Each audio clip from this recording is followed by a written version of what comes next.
Hi friends, welcome back to my channel. இன்னைக்கு நம்ம என்ன ரெசிபி பார்க்க போறோம்னா ஒரு குயிக் அண்ட் ஈஸியான ஈவினிங் ஸ்நாக் ரெசிபி தாங்க. அதாவது நேந்திரம்பழம் பஜ்ஜி. ரொம்ப சிம்பிள் அண்ட் ஈஸியான ரெசிபி. கண்டிப்பா நீங்களும் உங்க வீட்ல செய்யலாம். ரொம்ப சூப்பர் ஈஸியான ஈவினிங் ஸ்நாக் ரெசிபி. டக்குன்னு வீட்ல பழம் இருந்துச்சுன்னா கண்டிப்பா இந்த ரெசிபியை நீங்க ட்ரை பண்ணி பாருங்க. அதுக்கு முன்னாடி என் சேனலை யாரும் சப்ஸ்கிரைப் பண்ணலனா கைண்ட்லி சப்ஸ்கிரைப் பண்ணிக்கோங்க. அப்படியே பக்கத்தில் இருக்க பெல் ஐக்கானையும் டர்ன் ஆன் பண்ணிக்கோங்க. அப்போ தான் நான் போடுற வீடியோஸ் எல்லாம் உங்களுக்கு உடனுக்குடன் வரும். இப்போ நான் இன்றைக்கி இந்த பஜ்ஜி செய்கிறதுக்கு 2 நேந்திரம்பழம் எடுத்துருக்கேங்க. நல்ல பழுத்த பழமாக எடுத்துக்கோங்க. கொஞ்சம் பழுத்த பழம் தான் டேஸ்ட்டாக இருக்கும். ஸோ பழுத்த பழமாக எடுத்துக்கோங்க.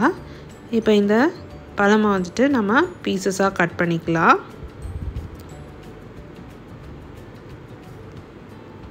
நல்லா லென்த்தியாக வேணும்னா இந்த மாதிரி நான் ஒரு பனானா வந்து 3 பீசஸாக கட் பண்ணிவிட்டு அதிலேருந்து குட்டி குட்டி ஸ்லைஸாக கட் பண்ணியிருக்கேன். இந்த மாதிரி ஸ்லைஸஸாக கட் பண்ணி எடுத்துக்கோங்க. ரொம்ப தின்னாகவும் இல்லாமல் ரொம்ப திக்காகவும் இல்லாமல் ஓரளவுக்கு மீடியம் சைஸஸாக கட் பண்ணி எடுத்துக்கோங்க ஸ்லைஸாக.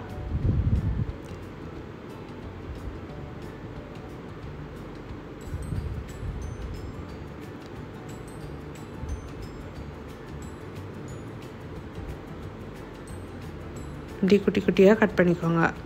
இதே மாதிரி நமக்கு ஈஸியான பைட்க்கு வந்து சாப்பிட்றதுக்கு ஈஸியாக வேணும்னா இந்த மாதிரி ஸ்மால் ரவுண்டாக கட் பண்ணி எடுத்துக்கோங்க. ஈஸி பைட்க்கு வந்துட்டு இந்த மாதிரி ரவுண்டாக கட் பண்ணிக்கோங்க.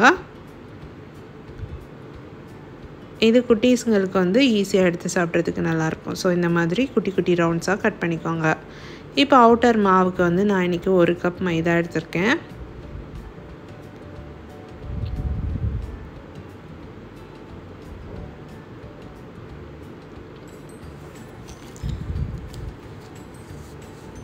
இந்த மைதா கூட வந்துட்டு நம்ம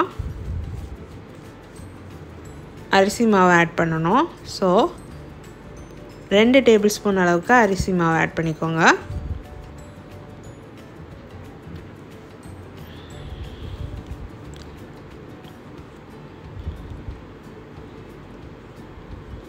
கொஞ்சமாக மஞ்சள் தூள் சேர்த்துக்கோங்க.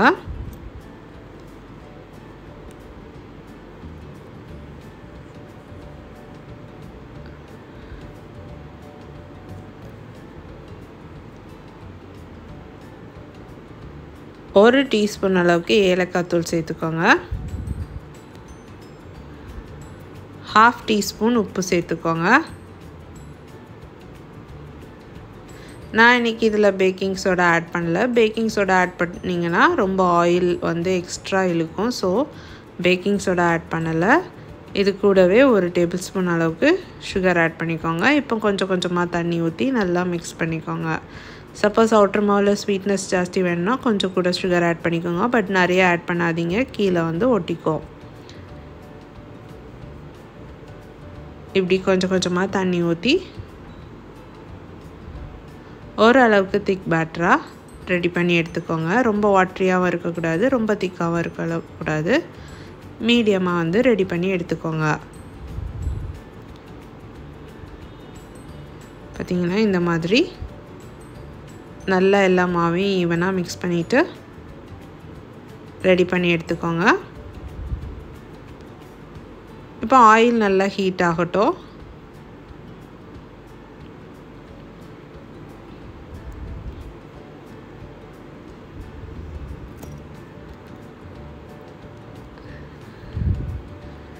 இப்போ ஒரு ஒன்றா போட்டு நல்லா பொரிச்சு எடுத்துக்கோங்க.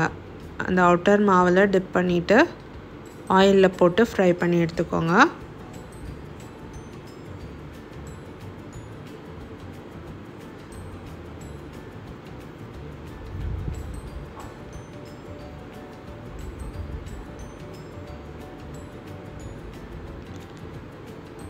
ஃபயர் வந்து மீடியம் ஃப்ளேமில் வச்சுக்கோங்க.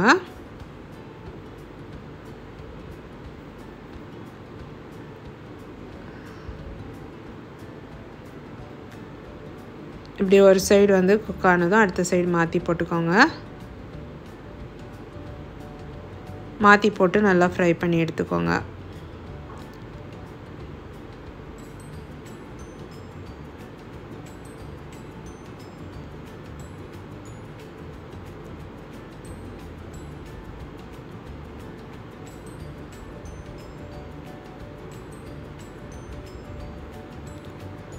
ஓரளவுக்கு கோல்டன் ப்ரௌன் கலர் ஆனதும் வந்துட்டு ஆயிலிருந்து எடுத்துருங்க. நல்லா ஆயிலை ட்ரெயின் பண்ணிவிட்டு எடுத்துருங்க. சூப்பரான பழ பஜ்ஜி, நேந்திரம் பழ அப்பம் இல்லைன்னா பழம்பொரி ரெடி ஆயிடுச்சு. கண்டிப்பாக நீங்களும் ட்ரை பண்ணி பாருங்கள். ரொம்ப சிம்பிள், ஈஸி அண்ட் குயிக்கான ஈவினிங் ஸ்நாக். ஸோ கண்டிப்பாக நீங்களும் ட்ரை பண்ணி பாருங்கள். இதே மாதிரி நிறைய ஸ்நாக் ரெசிபி நம்ம சேனலில் இருக்குது, அதையும் செக் பண்ணி பாருங்கள். நிறைய ஸ்நாக்ஸ் இருக்குது, quick and easy snack varieties நிறைய நம்ம சேனலில் இருக்குது, அதையும் செக் பண்ணி பாருங்கள். என் வீடியோஸ் உங்களுக்கு பிடிச்சிருந்துச்சுன்னா மறக்காமல் என் சேனலை சப்ஸ்கிரைப் பண்ணுங்கள், லைக் பண்ணுங்கள், ஷேர் பண்ணுங்கள். கைண்ட்லி சப்ஸ்கிரைப் பண்ணி சப்போர்ட் பண்ணுங்கள். அப்படியே பக்கத்தில் இருக்க ஹைப் பட்டன்னையும் கிளிக் பண்ணிக்கோங்க. தேங்க்ஸ் ஃபார் வாட்சிங்.